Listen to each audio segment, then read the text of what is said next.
سنة من قد أرسلنا قبلك من رسلنا ولا تجد لسنتنا تحويلا. الحمد لله رب العالمين والعاقبة للمتقين والصلاة والسلام على سيد الأنبياء والمرسلين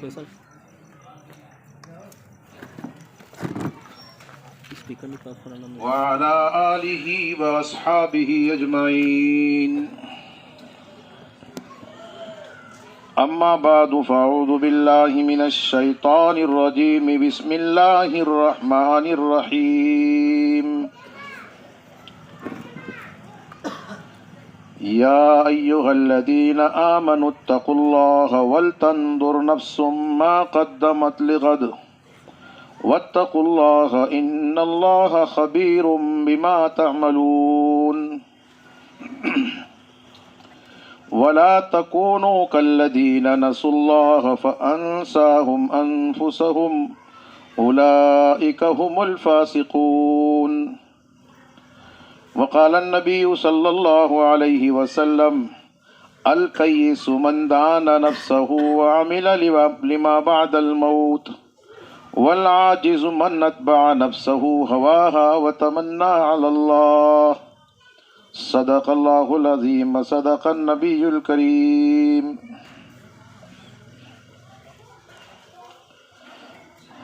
محترم بھائیوں اور بزرگوں، اللہ جل جلالہ عم نوالہ کا بہت ہی بڑا فضل و کرم اور اس کا انعام اور احسان ہے کہ اس نے ہمیں ایمان والا بنایا ہے. ایمان کی دولت سے، اسلام کی نعمت سے، دین کی دولت سے ہمیں نوازا ہے. ہم سب نے کلمہ پڑھا لا الہ الا اللہ محمد الرسول اللہ صلی اللہ علیہ وسلم. اس کلمے کو پڑھنے سے ہم مسلمان بنے، اللہ کے بندے بنے اور حضرت نبی کریم صلی اللہ علیہ وسلم کے امتی بنے.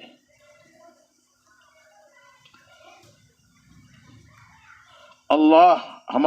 ہمارے معبود ٹھہرے اور نبی کریم صلی اللہ علیہ وسلم کی ذات گرامی یہ ہمارے سردار، ہمارے آقا اور ہمارے نبی کہلائے. اللہ کو بھی، اللہ جل شانہ کو بھی اپنے بندوں سے بہت زیادہ پیار اور محبت ہے، اور حضرت نبی کریم صلی اللہ علیہ وسلم کو بھی اپنے امتیوں سے اور اپنے ماننے والوں سے بہت زیادہ پیار، محبت اور ان سے شفقت اور تعلق ہے. اللہ تعالیٰ بھی یہ چاہتے ہیں کہ میرے بندے دنیا کی زندگی میں بھی کامیاب ہو جائیں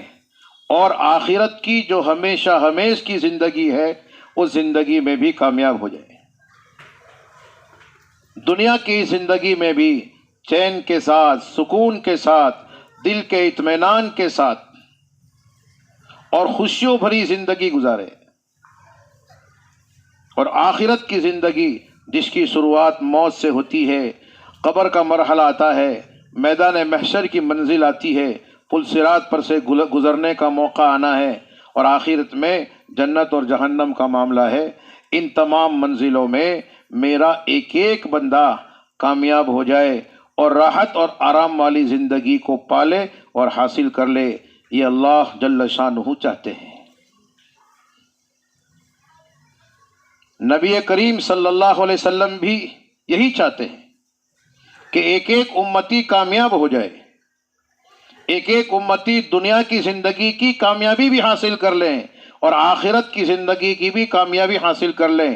دنیا کی مختصر زندگی میں کامیاب ہو جائے اور مرنے کے بعد کی جو لازوال زندگی ہے، ہمیشہ ہمیش کی زندگی ہے، کبھی ختم نہ ہونے والی زندگی ہے، اس زندگی میں بھی کامیاب ہو جائے. اس لیے اللہ جل شانہ بھی اپنی کتاب مجید میں، قرآن مجید میں موقع موقع سے اپنے بندوں کو عمومی طور پر اور ایمان والے بندوں کو خصوصی طور پر نصیحت فرماتے ہیں، ان کے لیے پند و موعظت کا کام کرتے ہیں، ان کو ان کی خیر کا اور ان کی بھلائی کا راستہ بتاتے ہیں، چونکہ اللہ تعالیٰ جانتے ہیں کہ میرے یہ بندے بسا اوقات کبھی کبھار جب ان پر دنیا کی چمک دمک غالب آ جائے گی، دنیا کی موجودہ راحت کو اور عیش کی زندگی کو سامنے رکھیں گے اور آخرت کی زندگی کو اپنی نظروں سے ہٹا لیں گے، تو پھر یہ ناکامی کے راستے پر چڑھ جائیں گے، نفسانی خواہشات کے راستے پہ چڑھ جائیں گے، شیطان کی منمانی والی زندگی گزارنے والے بن جائیں گے، میرے احکام کو چھوڑ بیٹھیں گے، میرے نبی کی پاکیزہ سنتوں اور طریقوں کو چھوڑ بیٹھیں گے، میرے نبی کی محبت کے تعلق سے ان میں کمی آتی جائے گی۔ یہ اللہ پاک جانتے ہیں، اس لیے جو ہے اللہ پاک ہمارے سامنے یہ باتیں رکھتے ہیں کہ جن باتوں سے ہمیں نصیحت ہو، ہماری آنکھیں کھلے، ہمارا ہوش، ہمارے اندر ہوش پیدا ہو کہ واقعی کرنے کی چیز کیا ہے، کون سی چیز سمجھداری کی ہے، کس طرح زندگی گزارنا یہ ہمارے لیے دنیا میں کامیابی کا ذریعہ ہے اور آخرت میں کامیابی کا ذریعہ ہے۔ ورنہ اگر سب کچھ انسان پر چھوڑ دیا جاتا تو انسان جو ہے بہک جاتا، شیطان کے پھندے میں آ جاتا، اور جو چیز اس کو نقصان دینے والی ہے وہ اپنے لیے فائدہ دینے والی سمجھتا، جو چیز اس کے لیے خطرے کی چیز ہے وہ اپنے لیے اس کو نعمت سمجھتا۔ انسان کی سوچ ایسی ہوتی ہے اور ایسی بن جاتی ہے شیطان کے بہکاوے میں آ کر اور نفس کے چاہتوں کی راہ پر چلنے سے۔ علماء نے ایک واقعہ لکھا ہے اس تعلق سے کہ انسان اگر اللہ تعالیٰ انسانوں پر چھوڑ دیتے تو انسان اپنی عقل سے بسا اوقات ایسی چیز کو جو اس کے لیے خطرہ ہے، اس کے لیے نقصان کی چیز ہے، ایسی بات کو اپنے لیے ہنر سمجھتا ہے، اپنے لیے اچھائی اور خوبی کی چیز اور اپنے لیے کمال کی چیز سمجھتا ہے، اور حقیقت میں یہ اس کے لیے کمال کی چیز نہیں بلکہ اس کو بربادی کی طرف لے جانے والی ہوتی ہے۔ لکھا ہے کہ سلطان محمود غزنوی رحمۃ اللہ علیہ، ان کا معمول تھا کہ وہ موقع موقع سے عام اور سادہ لباس پہن کر اپنی پبلک اور رعیت میں کبھی کبھی چکر لگاتے تھے، گشت کرتے، گھومتے پھرتے تھے۔ ایسے ہی معمول کے مطابق ایک موقع پر وہ نکلے، رات بہت گزر چکی تھی، ایک علاقے میں گلی میں پہنچے تو وہاں ایک کارنر پر 5 چور بیٹھے تھے۔ دور سے ہی ان کے ہاؤ بھاؤ کو اور ان کی حیت اور شکل کو دیکھ کر سلطان محمود غزنوی رحمۃ اللہ علیہ سمجھ گئے کہ ہو نہ ہو یہ چور ہے۔ وہ سادہ لباس میں تھے اس لیے چور پہچان نہ سکے، یہ خرامہ ایک سادے آدمی کی چال چلتے ہوئے ان کے پاس پہنچے۔ ایک اجنبی آدمی ان کے پاس آیا، وہ ایک دم گھبرا گئے اور پوچھنے لگے بھائی کون؟ تو بادشاہ نے حکمت سے جواب دیتے ہوئے کہا کہ گھبرانے کی ضرورت نہیں ہے، میں تم ہی جیسا ایک آدمی ہوں۔ ان کو اطمینان ہو گیا، کہاں بیٹھو۔ وہ سمجھے ہم جیسا ہے کا مطلب یہ ہے کہ یہ بھی چور ہے، تو کہا بیٹھو، 5 سے بھلے 6۔ اب مشورہ کیا آج کام کرنا ہے، کیا کرے، کس طرح کرے۔ ایک صاحب نے کہا کہ ہم جتنے جمع ہوئے ہیں یہ سب اپنے اپنے ہنر کو بتائیں، اپنے اپنے کمال کو بتائیں کہ کس کے اندر کیا کمال ہے، کیا ہنر ہے، تاکہ اس کو سامنے رکھتے ہوئے اس کو کام سونپا جائے۔ تو ایک چور نے کہا کہ میری آنکھوں میں یہ طاقت ہے کہ میں رات کے اندھیرے میں جس کو دیکھتا ہوں دن کے اجالے میں اس کو پہچان لیتا ہوں۔ دوسرے نے کہا کہ میرے کان میں یہ استعداد ہے کہ کتا اگر بھونکتا ہے تو اس کی آواز سن کر میں بتا دیتا ہوں کہ کتا کیا کہہ رہا ہے۔ تیسرے نے کہا کہ میرے پاس یہ کمال ہے کہ میں ناک سے سونگھ کر بتا دیتا ہوں کہ خزانہ اور سونا چاندی کہاں پر دبایا پڑا ہوا ہے۔ چوتھے نے کہا کہ میرے پاس ایسی آئیڈیا ہے کہ میں اس آئیڈیا سے کتنی ہی اونچی سے اونچی دیوار کیوں نہ ہو اس پر کمند اور رسی ڈال دیتا ہوں جس کے ذریعے سے چڑھنا آسان ہو جائے۔ اور پانچویں نے کہا کہ میرے بازو میں اتنی طاقت اور اتنا زور ہے کہ میں مضبوط سے مضبوط دیوار پر بھی مکہ ماروں تو وہاں سوراخ اور ہول ہو جاتا ہے۔ اس طرح جو پرانے 5 چور تھے انہوں نے اپنا کمال اور اپنے ہنر بتائے۔ پھر اس نئے اجنبی آدمی کی طرف متوجہ ہوئے کہ بھائی آپ بھی اپنا کوئی کمال بتاؤ۔ تو بادشاہ نے سوچ سمجھ کر بتایا کہ میرے اندر یہ کمال ہے کہ میں مراحم خسروانہ سے یعنی رحم کے جذبے سے، ہمدردی کے جذبے سے اپنی داڑھی کو ہلاتا ہوں تو بڑا سے بڑا مجرم اور بڑا سے بڑا پاپی یہ اس کی سزا معاف ہو جاتی ہے۔ اس نے ایک کمال بتایا، وہ بادشاہ تھے، بات ان کی سچی تھی۔ اب سارے ساتھی خوش ہو گئے کہ یار آج تو ہمارے پاس ساری خوبیاں جمع ہیں، ناک کی طاقت بھی ہے، کان کی طاقت ہے، آنکھ کی طاقت ہے، ہاتھوں کی طاقت ہے، بازو کی طاقت ہے۔ اس لیے کوئی بڑی جگہ حملہ مطلب بھلا بولنا چاہیے، یعنی چوری کا کام کرنا چاہیے۔ اور پھر ایک کمال یہ بھی ہے کہ داڑھی ہلے گی تو جان بخشی ہو جائے گی، تو پھنسیں گے تو داڑھی ہلنے سے بچ جائیں گے۔ مشورہ کرتے کرتے یہ طے ہوا کہ آج تو بادشاہ کے خزانے پہ ڈاکہ ڈالنا ہے۔ روزانہ چھوٹی چھوٹی چوری کرے اور مگج ماری، اس سے بہتر یہ ہے کہ ایک بڑی چوری کر لے، ساری قوتیں جمع ہیں تو ہمیشہ کا آرام ہو جائے گا۔ یہ طے کر لیا اور طے کر کے بادشاہ کے محل کی طرف چلنا شروع کیا۔ راستے میں کتا بھوکا، تو جیسے ہی کتا بھوکا ہے ایک صاحب بولے کہ بھائی وہ کتے کی آواز سن کے بتانے والا تھا، وہ کہاں گیا بتاؤ کتے نے کیا کہا؟ تو اس نے کہا ہاں کتا یہ کہتا ہے کہ تمہارے ساتھ بادشاہ ہے۔ تو یہ سنا ایک دم گھبرائے بھی اور پھر نارمل ہو گئے، زیادہ آگے غور نہیں کیا۔ غور کیوں نہیں کیا؟ کیونکہ وہ یہ جو گھبرانے کی چیز تھی اس کی طرف دھیان کم تھا، وہ بادشاہ کا جو خزانہ تھا وہ سر میں چکرا رہا تھا۔ جیسے آج کے انسانوں کی حالت ہے کہ مال آنے والا ہو، دولت آنے والی ہو، پیسوں کا نظام سامنے دکھتا ہو تو وہاں تک پہنچنے میں اور اس کے حاصل کرنے میں کتنا رسک ہے، دنیا کا رسک کتنا ہے، آخرت کا رسک کتنا ہے، اس کی طرف آدمی کی نظر نہیں جاتی، وہ اس تعلق سے اندھا بہرا بن جاتا ہے، بس وہ سامنے نظر آ رہا ہے۔ تو ان کے سامنے بھی وہ بادشاہ کا خزانہ تھا، وہ دماغ میں چکر کھا رہا تھا، اس لیے اس نے کہا کہ کتا یہ کہہ رہا ہے کہ بادشاہ تمہارے ساتھ ہے، اس کی طرف کوئی دھیان نہیں دیا اور چلتے بنے، آگے چلے۔ کمن ڈالنے والے نے کمن ڈالی، رسی پھینکی تو سارے رسی کے ذریعے سے قلعے کے اندر پہنچے، اور ناک سے سونگ کر بتانے والے نے سونگ کے بتایا کہ پیسہ کہاں رکھا ہے۔ جس کے بازو میں طاقت تھی اس نے مکہ مار کے وہ سب توڑ تاڑ کے راستہ کلیئر کر دیا، خزانہ چوری کیا، لیا بہت سارا مال، سونا چاندی، اور لے کر پھر ایک ٹھیے پر جمع ہوئے، اور جمع ہو کر جو ہے آپس میں سارے سونے کو تقسیم کر لیا۔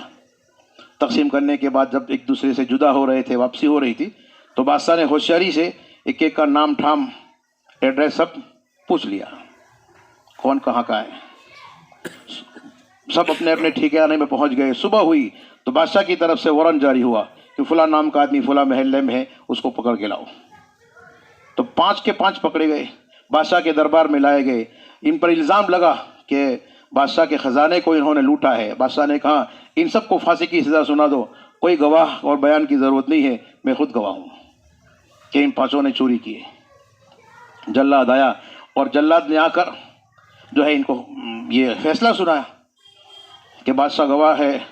اور خزانے پر چوری ہوئی ہے، تم لوگوں نے کی ہے، یہ طے ہوا ہے اور تمہارے لیے پھانسی کا پھندہ طے کر دیا گیا ہے۔ تو ایک شخص نے کہا کہ کوئی بات نہیں، پھانسی پر ہم لٹک جائیں گے، لیکن ذرا ہمیں بادشاہ سے ملنا ہے، بادشاہ کے سامنے ہمیں پہنچا دو یا بادشاہ کو ہمارے سامنے لا دو۔ تو آخری اچھا کے طور پر جو ہے ایسا کیا گیا۔ تو جیسے ہی بادشاہ کا سامنا ہوا ہے تو ایک شخص باقی تھا، 5واں، جو ایک کہا تھا کہ میری آنکھوں میں یہ ایک استعداد ہے، یہ کمال ہے کہ میں رات کے اندھیرے میں جس کو دیکھتا ہوں دن کے اجالے میں پہچان لیتا ہوں۔ تو اس نے قریب جا کر بادشاہ سے کہا کہ آپ رات کو جو ہمارے ساتھ تھے وہ وہی ہو، آپ وہی ہو۔ رات کو میری آنکھوں نے آپ کو دیکھا تھا اور دن کے اجالے میں آپ کو پہچان لیا ہے، آپ ہی ہمارے ساتھ تھے۔ ایک نے کہا، چاروں نے سنا، تو سارے پانچوں کے پانچوں بادشاہ کے سامنے بعد اب کھڑے ہو گئے اور کہا کہ بادشاہ سلامت، ہم پانچوں نے اپنا اپنا کمال دکھا دیا ہے، اب آپ کے کمال کی باری ہے۔ آپ نے ہمیں رات کو کہا تھا کہ میرے اندر یہ کمال ہے کہ میں مراحم خسروانہ سے، یعنی شاہی رحم و کرم کے طور طریق سے اگر اپنی داڑھی کو ہلاتا ہوں تو میری جان بخشی ہو جاتی ہے۔ اب آپ کی باری ہے، آپ اپنا کمال دکھائیے اور مراحم خسروانہ کے بہانے سے آپ اپنی داڑھی کو ہلائیے تاکہ ہماری جان بخشی جائے اور ہمیں پھانسی کے پھندے سے پر لٹکنا نہ پڑے۔ بادشاہ نے اس وقت کہا کہ میں تمہاری جان تو بخش دوں گا، لیکن تمہیں اپنے دل و دماغ میں ایک بات کو بٹھانا ہے، یہ اصل چیز مجھے سنانا ہے۔ وہ بات یہ ہے کہ تمہارے اندر جو طاقتیں تھیں، جو استعدادیں تھیں، جو کمال تھا، یعنی جس کو تم کمال سمجھتے تھے اور جس کو اپنے لیے ہنر اور آئیڈیا سمجھتے تھے، اس ہنر نے، اس تمہارے کمال نے اور اس تمہارے آئیڈیا نے تمہیں کہاں پہنچا دیا، یہ تم سوچو۔ تمہارے کمال نے تمہیں بربادی کے دہانے پہ کھڑا کر دیا، تمہارے عزت کو پامال کر دیا، تمہارے گلے میں پھانسی کا پھندا لٹکنے کو قریب تھا، تم موت کے کنارے آ چکے۔ اور جس کو تم کمال سمجھتے تھے اور اپنے لیے بہت بڑی آئیڈیا اور ہنر سمجھتے تھے اور جس پر خوش تھے اور نخرے کرتے تھے، آج وہ چیز تمہارے لیے فائدے کی چیز، فائدے کا ذریعہ نہیں بنی، بلکہ تمہارے لیے نقصان کا اور تمہارے لیے خطرے کا، ذلت کا، رسوائی اور بے عزتی کا ذریعہ بنی ہے۔ یہ تمہیں سمجھنا ہے۔ علماء نے اس واقعے کو لکھ کر امت کو یہ سبق سنایا ہے کہ بہت سی مرتبہ انسان بے خبری میں، غفلت میں، دنیا کی محبت میں چکنا چور ہو کر اپنے اصلی انجام کی طرف سے نگاہ ہٹا کر یہ سمجھ لیتا ہے کہ میرے لیے کامیابی کا راستہ یہ دنیا کے راستے پہ چلنا ہے، مال دولت کے راستے پہ چلنا ہے، روپیے پیسے کے راستے پہ چلنا ہے، اور یہ سوچتے ہوئے آخرت کی اور مرنے کے بعد سے شروع ہونے والی جو زندگی ہے اس کی طرف سے بے پرواہ ہو جاتا ہے اور غفلت کے پردے میں پڑ جاتا ہے۔ یہ اس کا دھوکہ ہے۔ اس لیے اللہ تعالیٰ نے قرآن مجید میں فرمایا کہ لا تغرنکم فلا تغرن ان وعد اللہ حق فلا تغرنکم الحیات الدنیا ولا یغرنکم باللہ الغرور، کہ اللہ نے جو کہا ہے، جو بتایا ہے، جو وعدے سنائے ہیں، جو وعیدیں سنائی ہیں، جو خوشخبریاں دی ہیں اور جو دھمکیاں سنائی ہیں، یہ تمام کی تمام برحق ہے، سچ مچ ہے، ایسا ہونا ہی ہے۔ فلا تغرنکم الحیات الدنیا، پس دنیا کی چمک دمک اور اس کی ریل پیل یہ تمہیں دھوکے میں نہ ڈالے، ولا غرنکم باللہ الغرور، اور دھوکے باز، چیٹنگ کرنے والا چیٹر اور شیطان یہ تمہیں دھوکے میں نہ ڈالے۔ اللہ تعالیٰ نے ہمیں آگاہ کیا ہے۔ تو میں یہ کہہ رہا تھا کہ اللہ جل شانہ جانتے ہیں کہ میں اپنے بندوں کو یوں ہی کھلے مہار چھوڑ دوں گا، ان کے سامنے نصیحت کا سامان نہیں رکھوں گا، انہیں دنیا کی حقیقت نہیں بتاؤں گا، انہیں آخرت کی حقیقت نہیں بتاؤں گا، دنیا کا فنا ہونا نہیں بتاؤں گا، آخرت کا باقی ہونا نہیں بتاؤں گا، ان کے لیے فائدے کی چیز کیا ہے وہ ان کے سامنے کلیئر نہیں کروں گا، ان کے نقصان کی چیز کیا ہے یہ ان کے سامنے واضح نہیں کروں گا۔ تو یہ شیطان کے پھندے میں آ کر، نفس کے پھندے میں آ کر اور دنیا کی چمک دمک کے پھندے میں آ کر یہ گمراہ ہو جائیں گے، بہک جائیں گے اور اپنے نفع کو کھو بیٹھیں گے اور نقصان کے راستے پہ چلنے لگیں گے۔ اس لیے اللہ تعالیٰ قرآن مجید میں اپنے مومن بندوں کو بھی خصوصی طور پر نصیحت کرتے ہیں۔ اللہ تعالیٰ فرماتے ہیں یا ایھا الذین آمنوا اتقوا اللہ، اے ایمان والے بندو اور ایمان والی بندیوں اللہ سے ڈرو، اللہ کی حاضری کو سمجھو،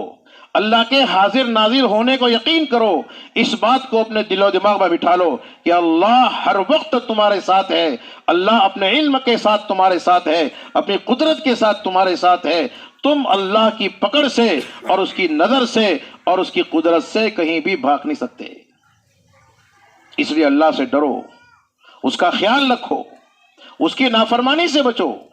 کوئی ایسا کام نہ کرو جو اللہ کو ناراض کر دے۔ اتقوا اللہ، پھر فرمایا، نصیحت فرمائی، دوسری نصیحت فرمائی وَلْتَنْظُرْ نَفْسٌ مَا قَدَّمَتْ لِغَدٍ، بہترین بات اللہ نے فرمائی کہ ہر شخص کو چاہیے کہ اس نے اپنی کل آنے والی، آئندہ آنے والی قیامت کے بعد آنے والی، آخرت کی آنے والی جو زندگی ہے، اس زندگی کے لیے کیا تیاری کر کے رکھی ہے؟ اللہ نے نصیحت فرمائی ہر ایک کو سوچنے کا، کیونکہ اللہ جانتا ہے نا کہ انسان ایسے مزاج کا بنا ہے کہ وہ بھوتکال کو بھول جاتا ہے، حال کی اور ورتمان کال کی بہت زیادہ فکر نہیں کرتا، اسے زیادہ فکر ہوتی ہی اپنے فیوچر کی، اپنے مستقبل کی،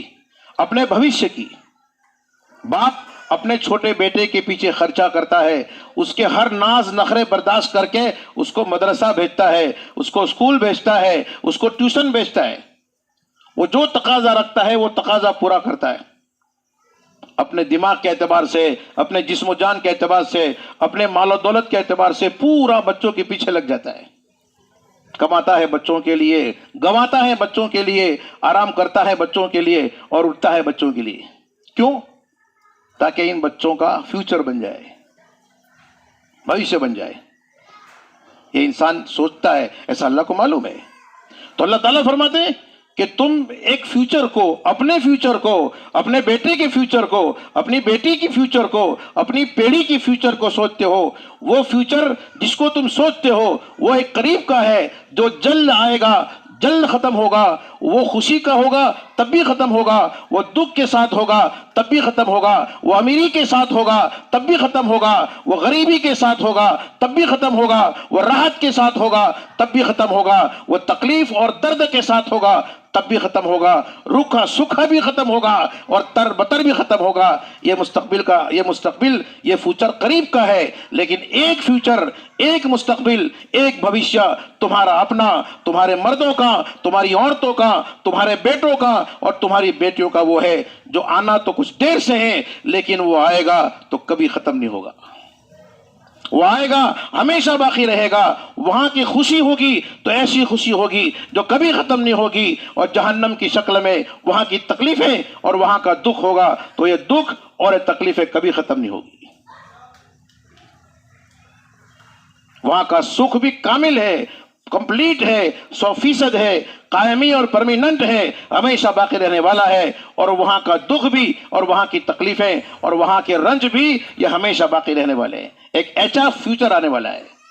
تو اللہ کہتے ہیں ہر انسان کو سوچنا چاہیے، غور کرنا چاہیے کہ اس ایسے خطرناک، ایسے امپورٹنٹ اور ایسے اہم فیوچر کے بارے میں تم نے اپنے لیے اور اپنے بال بچوں کے لیے، اپنی بیوی کے لیے، اپنے گھر کی خواتین کے لیے، اپنے بیٹے اور بیٹیوں کے لیے کیا تیاری کی ہے۔ سوچو،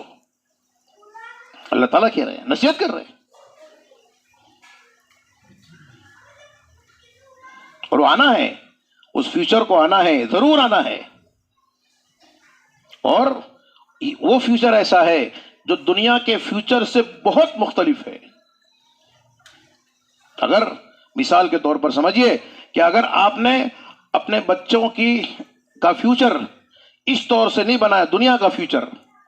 کہ جس طور سے تم چاہتے تھے اس طور سے نہ بن سکا، آپ نے اپنے بچے کو ڈاکٹر بنانا چاہا، خوب محنت کی، نہ بن سکا،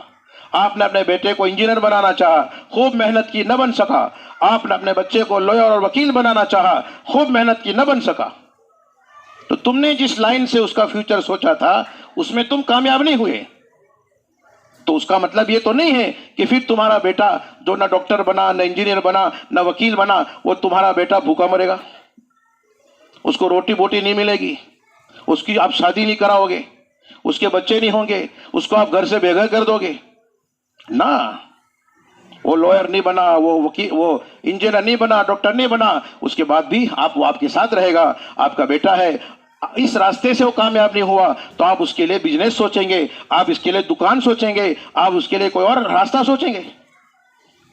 اس کے لیے روٹی کا نظام بنے گا، اس کے لیے بوٹی کا نظام بنے گا، وہ دنیا میں رہے گا، کھائے گا، پیے گا۔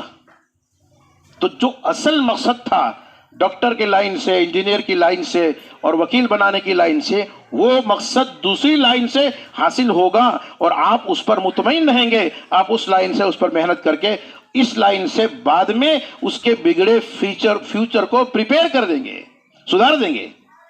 یہ آپ کے لیے چانس ہے، یہ آپ کے لیے موقع ہے۔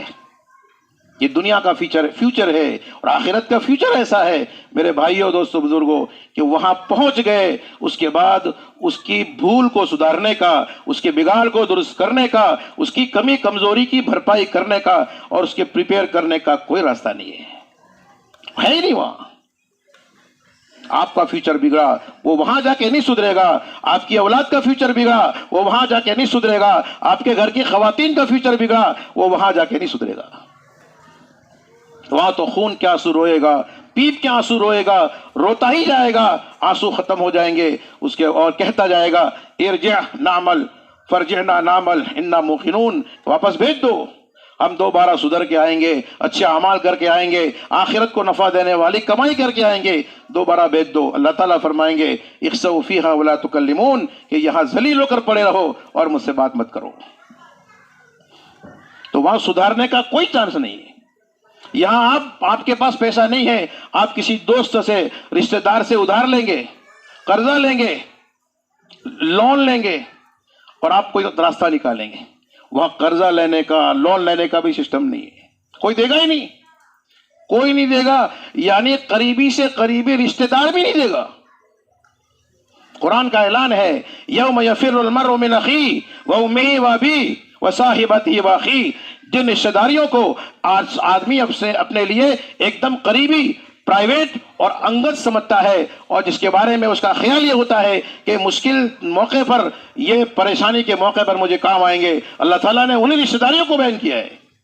کہ بھائی بھائی سے بھاگے گا، باپ بیٹے سے بھاگے گا، بیوی شوہر سے بھاگے گی، ایک دوسرے سے بھاگیں گے، کوئی کسی کی مدد تو کیا کرے، قریب بھی نہیں رہیں گے۔ خطرہ یہ ان کو ہوگا کہ اگر ہم اپنے باپ سے قریب رہے، اپنے بھائی سے قریب رہے، اپنی بیوی سے قریب رہے، اپنے شوہر سے قریب رہے تو نیکیاں مانگیں گے، ہمیں انہیں نیکیاں دینی پڑے گی،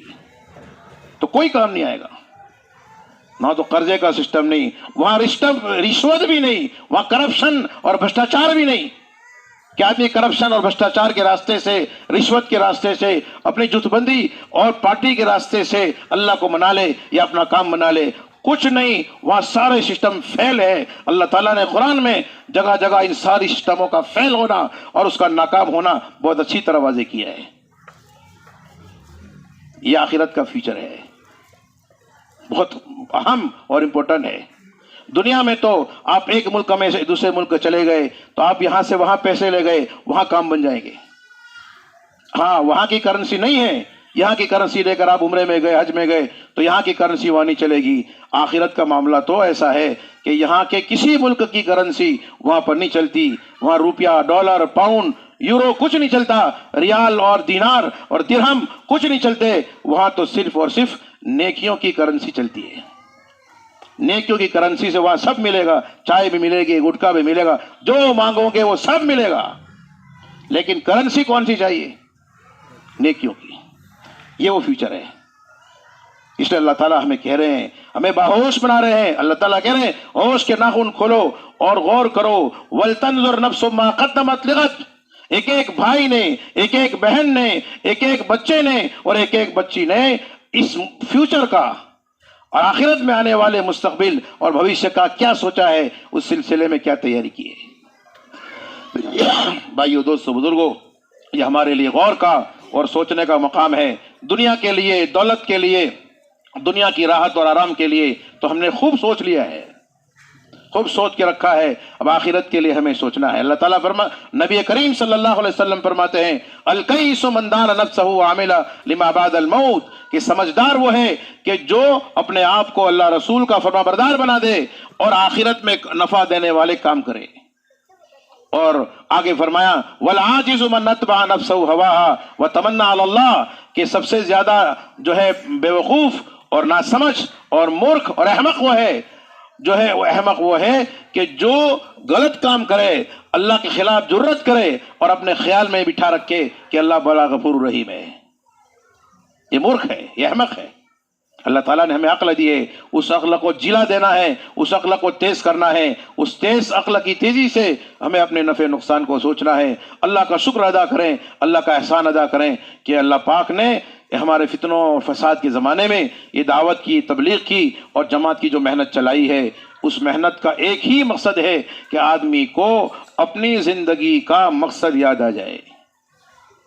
آدمی دنیا سے زیادہ آخرت کی فکر کرنے والا بن جائے، آدمی دنیا کے نفع نقصان کو سائڈ میں کر کے آخرت کے نفع نقصان کو مقدم اور پیش رکھے، آخرت کے نفع کو حاصل کرنے کی اور آخرت کے نقصان سے بچنے کی محنت اور کوشش کرے۔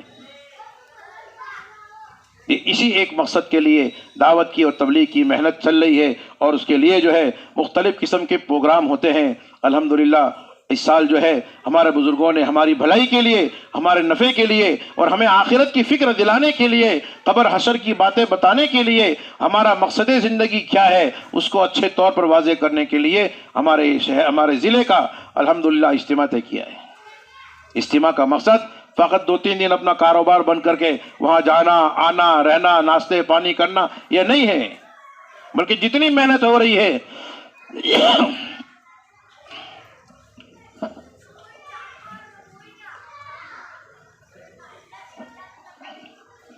روپیہ بھی خرچ ہو رہا ہے، لوگ جان توڑ محنت کرتے ہیں اور قربانی دیتے ہیں، مجاہدہ کرتے ہیں۔ ان ساری محنتوں سے یہی چاہا جاتا ہے کہ ہم 2 دن کا 2.5 دن کا جو بھی وقت ہے اس وقت کو اجتماع کے پرسکون ماحول میں، اجتماع کے نورانی ماحول میں، اجتماع کے رحمت والے اور برکت والے ماحول میں گزاریں، اور وہاں گزار کر اللہ کے نیک بندوں کی طرف سے اللہ کی قیمتی باتیں اور نبی کریم صلی اللہ علیہ وسلم کی قیمتی باتیں جو ہمیں سنائی جا رہی ہے ان باتوں کو ہم سنیں، دھیان اور توجہ کے ساتھ سنیں، اس نیت اور جذبے کے ساتھ سنیں کہ یہ ساری باتیں نہ صحیح، ان باتوں میں سے کوئی ایک بات بھی میرے دل کو لگ جائے، دل کی گہرائی میں اتر جائے، اور اس کی برکت سے اللہ پاک میری زندگی کو بدل دے۔ اللہ تعالیٰ زندگی کو بدلنا چاہتے ہیں تو اسے بہانا چاہیے۔ انسان کے اندر کی طلب اور اس کی طلب اور اس کی نیت کا خلوص اور نیت کی سچائی یہ اللہ کی رحمت کو متوجہ کرتی ہے۔ فضیل بن عیاض رحمۃ اللہ علیہ بہت بڑے ڈاکو تھے، رات کو چوری کرنے جاتے تھے۔ ایک دن ایک مکان پہ چوری کرنے گئے، اوپر رسی کے ساتھ انہوں نے گوہ باندھی تھی، اس گوہ کو پھینکا رسی کے ساتھ، گوہ چمٹ گئی اور رسی کے ذریعے اوپر چڑھ رہے تھے۔ قریب میں ایک اللہ کا نیک بندہ تہجد کے لیے آدھی رات کو اٹھا ہوا تھا، اس بندے نے نماز میں، تہجد کی نماز میں قرآن کی آیت پڑھنا شروع کی، أَلَمْ يَأْنِ لِلَّذِينَ آمَنُوا أَن تَخْشَعَ قُلُوبُهُمْ لِذِكْرِ اللَّهِ وَمَا نَزَلَ مِنَ الْحَقِّ۔ فضیل بن عیاض رحمۃ اللہ علیہ کے کان میں آواز پڑی جس میں اللہ نے فرمایا کہ ایمان والوں کے لیے، ایمان والے بندوں اور بندیوں کے لیے یہ وقت نہیں آیا کہ وہ اللہ کے نام کے سامنے اور اللہ کی ذکر کے سامنے ان کے دل جھک جائیں، یہ خدا کے حکم کے سامنے اپنے آپ کو سرنڈر کر لے۔ یہ وقت ایمان والے بندوں کے واسطے نہیں آیا، یہ بات اللہ نے قرآن میں فرمائی۔ تو یہ آیت کریمہ اس غریب پڑوسی نے تہجد کی نماز میں کچھ بلند آواز سے پڑھی۔ فضیل بن عیاض جو رسی ڈال کے اس مکان پہ چڑھ رہے تھے، آدھے میں پہنچے تھے اور آواز کان میں پڑی، اللہ تعالیٰ نے دل کو لگا دی، دل کی گہرائی میں وہ بات اتر گئی، کہنے لگے بلا یا ربی قد آن، بلا یا ربی قد آن، ضرور ہے اللہ میرے لیے اور ایمان والے بندوں کے لیے یہ وقت آ چکا ہے کہ ایمان والے بندے اور بندیاں یہ اللہ کے حکم کے سامنے اپنے آپ کو سرنڈر کر دے۔ یہ کہتے ہوئے آدھے سے نیچے آ گئے، اوپر نہیں گئے، نیچے آئے، گھر گئے، نہائے دھوئے، نماز پڑھی، توبہ کی، اور توبہ کر کے ایسے بزرگ بن گئے کہ جن کے واقعات اولیاء اللہ کی کتابوں کے واقعات کے تحت ذکر کیے جاتے ہیں۔ حضرت فضیل بن عیاض رحمۃ اللہ علیہ یہ نام بن گیا ایک ڈاکو کا۔ تو ایک بات دل کو لگ گئی، اللہ نے زندگی کی گاڑی بدل دی۔ تو کس وقت کون سی بات ہمارے دل کو لگ جائے، دل کی گہرائی میں اتر جائے، کس اللہ والے کی کون سی دعا ہمیں لگ جائے اور ہماری زندگی کا رخ بدل جائے، ہم حقیقی طور پر اپنے نفع نقصان کو پہچاننے والے بن جائے، یہ کچھ نہیں کہا جا سکتا۔ اللہ والوں کی ان مجلسوں میں اور ان کی ان باتوں کو سننے کے لیے ہمیں اپنے آپ کو مکمل طور پہ فارغ کرنا چاہیے، توبہ کی نیت سے، اللہ کی طرف رجوع کرنے کی نیت سے ہمیں وہاں پورا وقت حاضر رہنا چاہیے۔ اللہ تعالیٰ ہمیں قرآن میں کہتے ہیں توبوا الی اللہ، اللہ کی طرف پورے متوجہ ہو جاؤ، انیبوا الی اللہ، اللہ کی طرف 100% متوجہ ہو جاؤ۔ تو ہم یہاں گھر پہ رہ کے، دکان پہ رہ کے، کاروبار میں رہ کے، مغزماریوں میں رہ کے، جھنجھٹوں میں رہ کے ہم پورے طور پر اللہ کی طرف متوجہ نہیں ہو سکتے۔ ہمارا دل غفلت کے ماحول میں رہتے ہوئے 100% اللہ کی طرف متوجہ نہیں ہوتا۔ تو پھر اس ماحول میں جائیں جس ماحول میں نورانیت ہے، جس ماحول میں رحمتیں ہی رحمتیں ہیں، جس ماحول میں برکتیں ہی برکتیں ہیں، وہاں پہنچ کے باتیں بھی سنیں گے، دعا اپنی انفرادی بھی کریں گے، وہاں جو دعا ہو رہی ہے ان دعاؤں میں بھی شریک ہوں گے، تو انشاءاللہ ماحول کی برکت سے ہمیں پوری پوری اللہ کی طرف توجہ ملے گی، اللہ کی طرف انابت ملے گی، اللہ سے توبہ کرنے اور معافی مانگنے کا موقع ملے گا۔ دل سے نکلی ہوئی معافی اور دل سے نکلی ہوئی توبہ یہ اللہ کے یہاں عرش کا دروازہ کھٹکھٹاتی ہے۔ اللہ تو بیٹھا ہے ہمیں سننے کے لیے، ہماری توبہ کو قبول کرنے کے لیے۔ نبی کریم صلی اللہ علیہ وسلم فرماتے ہیں ان اللہ یبسط یدہ باللیل لیتوب مسیء النہار، کہ اللہ تعالیٰ دن میں توبہ کا دروازہ کھولتا ہے، اسپیشل کھولتا ہے، تاکہ رات کے اندھیرے میں جس نے 2 نمبری کی ہے، جس نے گناہ کیا ہے، نافرمانی کی ہے، وہ دن کے اجالے میں اللہ کے سامنے آ کر معافی مانگے۔ اور فرمایا کہ وَيَبْسُطُ يَدَهُ بِاللَّيْلِ لِيَتُوبَ مُسِيءُ النَّهَارِ، جس نے دن کے اجالے میں 2 نمبری کی ہے، 4 نمبری کی ہے، پاپ کیے ہیں، وہ رات کے اندھیرے میں آ کر میرے سامنے توبہ کرے اور معافی مانگے۔ اس کے لیے میں رات کو بھی اسپیشل توبہ کا دروازہ کھولتا ہوں۔ حضرت عمر رضی اللہ تعالیٰ عنہ ایک مرتبہ جا رہے تھے، سامنے سے ایک شخص آئے جو دیکھنے میں رہنے سہنے میں شریف تھے، لیکن ان کی ایک بری عادت تھی کہ وہ شراب پیا کرتے تھے۔ ان کے ہاتھ میں شراب کی بوتل تھی، سامنے عمر پہ نظر پڑی، گھبرا گئے کہ 2 پیسے کی ہو جائے گی، اور پھر عمر تو عمر تھے، یہ گناہ کا کام دیکھے تو برابر سزا دے۔ تو انہوں نے وہ شراب کی بوتل عمر کو آتے دیکھتے ہوئے یہ بغل میں دبا دی اور بہت پشیمان ہوئے، اور دل میں دعا کی کہ اللہ آج میری لاج رکھ لینا، میری عزت رکھ لینا، مجھے عمر کے جھٹکے سے اور پھٹکے سے بچا لینا، میں پورا وعدہ کرتا ہوں، پختہ عہد کرتا ہوں کہ میں کبھی بھی شراب نہیں پیوں گا۔ یہ دل میں سچے دل سے اللہ کے سامنے توبہ کی، چلتے چلتے یہ توبہ چل ہی رہی تھی، اتنے میں عمر آ گئے رضی اللہ تعالیٰ عنہ، کہنے لگے بھائی اتنی سخت دھوپ میں کہاں جا رہے ہو اور یہ بغل میں کیا دبایا ہے؟ تو انہوں نے کہا کہ بس ویسے ہی ادھر جا رہا تھا اور بغل میں شیشی ہے جس میں دودھ ہے۔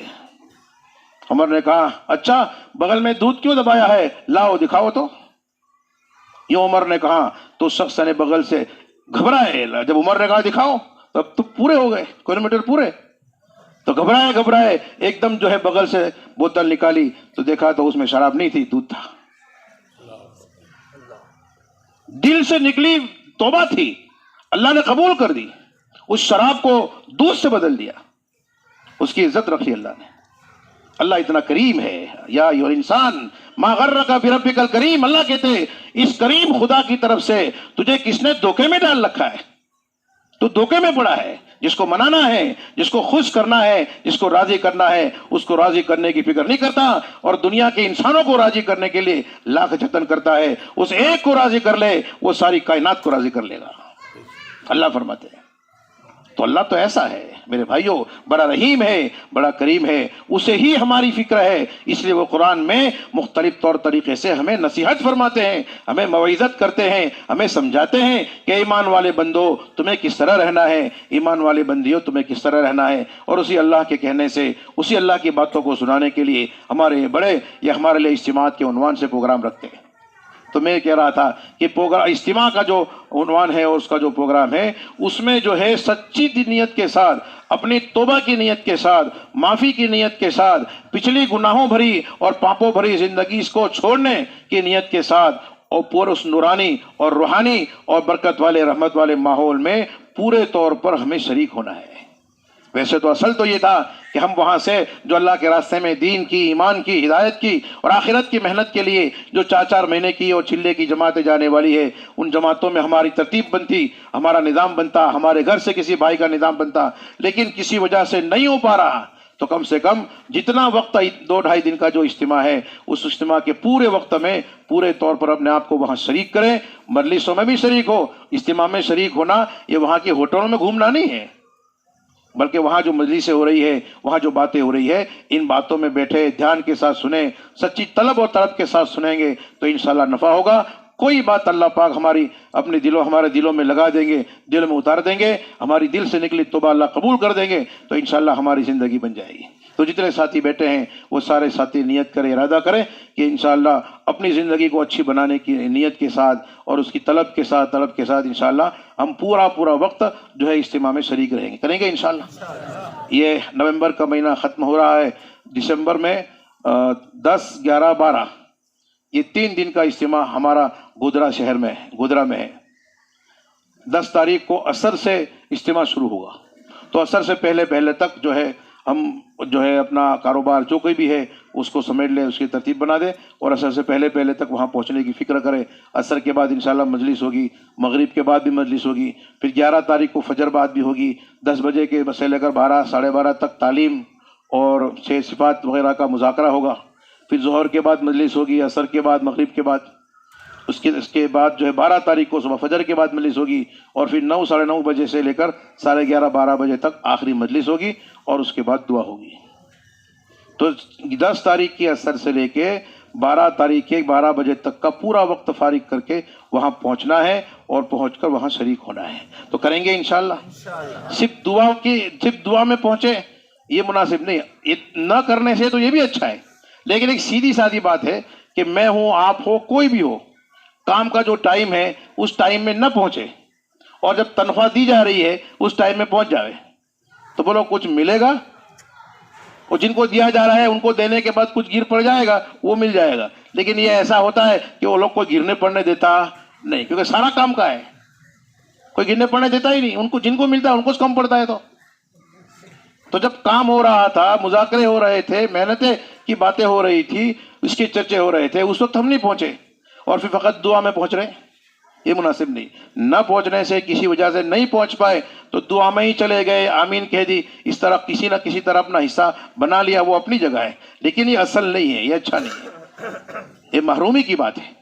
اس لیے ہم کوشش کریں، نیت کریں، ارادہ کریں، خود بھی اپنے دوست احباب کو جو ہے ان کا جو بھی کام کاج ہو اس کو فارغ کروا کے عصر تک سے 10 تاریخ کی عصر سے پہلے پہنچ جائیں گے اور 12 تاریخ کی 12 بجے تک وہاں رہیں گے انشاءاللہ،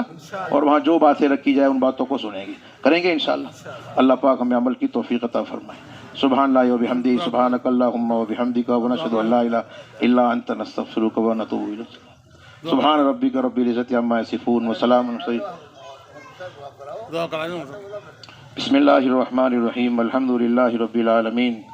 والصلاة والسلام على سید الانبیاء والمرسلین وعلى آلہ واصحابہ اجمعین۔ اللہم ربنا آتنا فی الدنیا حسنہ وفی الآخرۃ حسنہ وقنا عذاب النار۔ اللہم حبب الینا الایمان وزینہ فی قلوبنا وکرہ الینا الکفر والفسوق والعصیان واجعلنا من الراشدین۔ یا اللہ ہم سب کی مغفرت فرما، گناہوں کو معاف فرما، خطاؤں سے درگزر فرما، دین کی صحیح سمجھ نصیب فرما، ایمان کی حقیقت عطا فرما، اعمال کی حقیقت نصیب فرما، دین کے لیے ہمیں قبول فرما، دین کی محنت کے لیے ہمیں قبول فرما، تیرے کلمے کو بلند کرنے کے راستے میں، تیرے محبوب صلی اللہ علیہ وسلم کی سنتوں کو زندہ کرنے کے راستے میں ہمیں اپنی قیمتی سے قیمتی چیز کو قربان کرنے کا جذبہ ہمارے اندر پیدا فرما، ہمیں پکا سچا مسلمان بنا، پکا سچا اچھا انسان اور دیندار بنا، دین کی محنت کے لیے ہمیں قبول فرما، ہونے والے اجتماع کو بے انتہا کامیاب فرما، ہمارے بھائیوں کو، ہم سب کو تیرے دین کے لیے محنت کے لیے نکلنے کی توفیق عطا فرما، تیرے دین کے لیے نکلنے کی توفیق عطا فرما۔ ہم سب پکی سچی توبہ تیرے حضور کرتے ہیں، ہماری توبہ کو قبول فرما، ہماری گناہوں کو معاف فرما، ہمارے پاپوں سے درگزر فرما، ہمارے ہر چھوٹے بڑے عمل کو اپنے فضل و کرم سے قبول فرما، اس ہونے والی باتوں کو، مذاکرے کو اے اللہ تو قبول فرما، کہنے والے کو، سننے والے کو، تمام کو اس پر عمل کرنے کی توفیق عطا فرما، سنتوں پر کی اتباع کا جذبہ ہمارے اندر پیدا فرما، تیرے حکموں کی پابندی کا جذبہ ہمارے اندر پیدا فرما، قرآن کی محبت عطا فرما، نبی پاک صلی اللہ علیہ وسلم کی اور آپ کی سنتوں کی محبت نصیب فرما، دنیا کی پریشانی سے حفاظت فرما،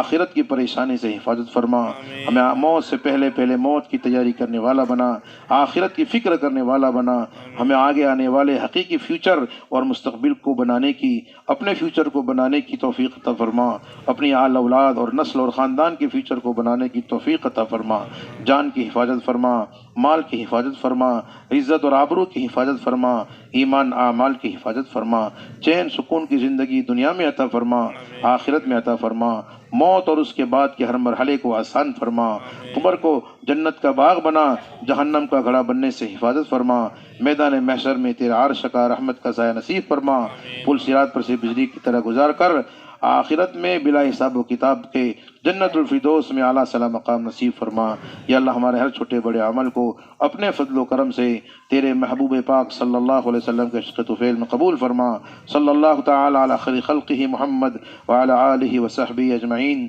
سبحان ربک رب العزت عما یصفون وسلام علی المرسلین والحمد للہ رب العالمین برحمتک یا ارحم الراحمین۔